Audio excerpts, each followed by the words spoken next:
Hey everybody, welcome back to another Judgment commentary of Owarimonogatari second season, but today we're going to be checking out episode 5, but last time in episode 4, we finished off the Hitagi Rendezvous arc, and we finished it off quite well. I mean, that last episode was very nice. It continued on from the first episode in Hitagi Rendezvous perfectly, where it was mostly just a nice, wholesome experience between Araragi and Senjigahara, them just getting to hang out, enjoy their date, spend some time together, and it was just really nice to see, honestly. But of course, sandwiching said date was a couple scenes involving Ougi, because Ougi, well, the first scene we had of her was her entering Araragi's dreams to give him some cryptic hints about her true identity, and to tell him about constellations and stuff.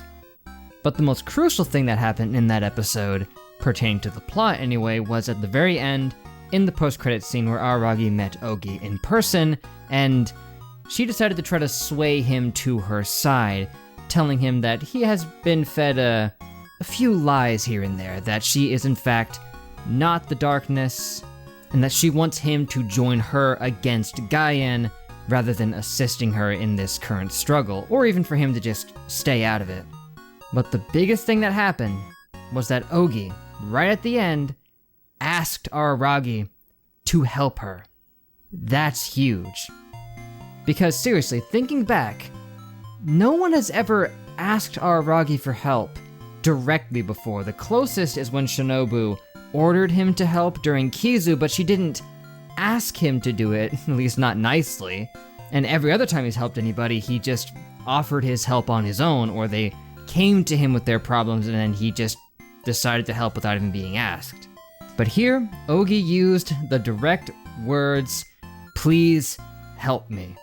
And given how quick Araragi is to help people without even being asked, I can't even imagine how he's going to respond to being directly requested to have his assistance.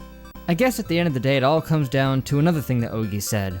Araragi just needs to do what he thinks is right. What does he think is right in this circumstance? Well, maybe we'll find out, but let's begin a new arc. Now that would be an interesting thing, if it was that she was his reflection or something similar to that, because he did lose his reflection when he became a vampire. We know it works like that. And although Araragi historically hasn't really been too focused on balance per se, he was focused on justice. As a young one, he did have a focus on bringing justice just like his sisters do. And it would explain why she keeps saying that she doesn't know anything, only he does, because if she were a part of him like his reflection, then it would make a lot of sense. Also, the frickin' mirrors in the intro. It's got me thinking about mirrors, reflections, things like that. I can't help but at least bring that up as a possibility. And this is about what I would have expected from Araragi, by the way, in terms of how he would react to being asked for help, in that he's trying to help both sides. He doesn't want to let Ougi get killed, especially because she asked for help, but he also wants to assist Gaien because he kinda has to. He has a lot to lose if he doesn't help her.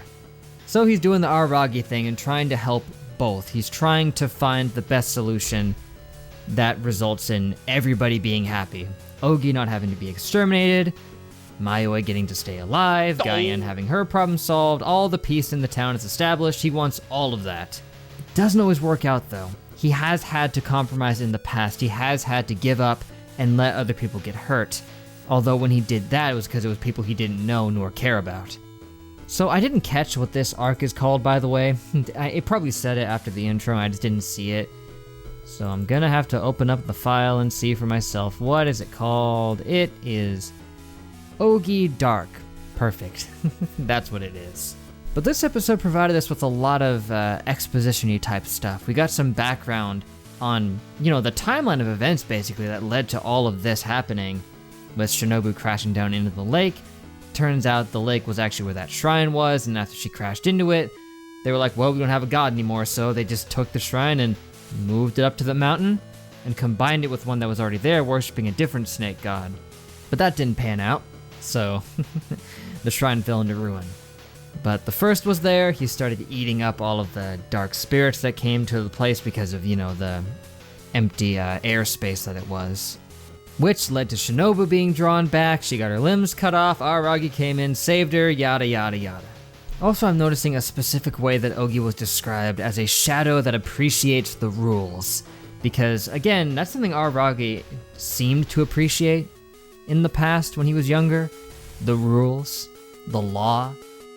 Ougi does seem to be very concerned about the laws of existence being followed, almost like a dramatized variation of Araragi's younger self. And now we're greeted with the concept of Mayoi becoming a god, a slug god, to fill the void of the shrine, and, well, honestly, there's no downsides, really. There's no reason why Araragi shouldn't be on board with Mayoi becoming a god. Sure, he had his concerns, but yeah, she doesn't really know anything about being a god, but what do you have to do? You sit there in the shrine and let people give you offerings. You don't really have to do much else. And as long as Araragi comes in to visit, which, let's face it, he would all the time, I don't think there'd be any issues. Also, Shinobu wants to become her younger-looking self again, which you'd think she might be able to just shapeshift into that at will, but maybe she wants it to be permanent. However, we are definitely reaching the final hour here. There's a lot of planning and discussion here on what they're going to do, but Gaien is adamant that Ougi needs to be exterminated because even if she's not the darkness, she's concerned that she'll still attack the shrine if Mayoi is made a god. How would she attack it? I don't know. We've never seen her fight before, but it's very obvious that she can, especially since it's now 100% confirmed that she's an apparition, as if it wasn't obvious enough already. So, will Araragi be able to talk Gaien out of exterminating Ougi? Who knows? Maybe he'll be able to talk Ougi out of doing any of the things that Gaien is afraid of? I mean, Ougi has never come off as being an especially evil person, certainly not. She has been even directly helpful in the past, helping Araragi remember elements of his past, leading him to be able to fix things up with Sadachi really well. And overall, she just likes to sit there and listen to him talk about his past, which is nice. And since she truly is not the darkness, we've never really seen her do anything to hurt anyone, other than antagonizing Hanekawa a little bit. But if she's an apparition who, wants apparitions and other people to do the things that they're supposed to do, talking her out of doing the one thing that she's supposed to do, which is bringing balance, might not work. But I think that's all I gotta say on the matter for now, guys. But thank you for watching. Make sure to leave a like and a comment if you enjoyed. Subscribe to be updated on more. That would be great. Next time, we got episode 6, part 2 of Ougi Dark, which is the penultimate chapter of both of Owarimonogatari second season and of just the Ougi Dark arc overall. And this was a pretty nice episode. Actually had some good laughs as well. Any episode that has a Yamcha joke in it is a win for me. But things have gotten very interesting. I mean, all that discussion about what they're going to do to try to solve this web of problems here, to establish their prerequisites, was actually quite engaging. But it doesn't seem like they're done talking yet, so we'll get more of that next time. But till then, I will see you guys later!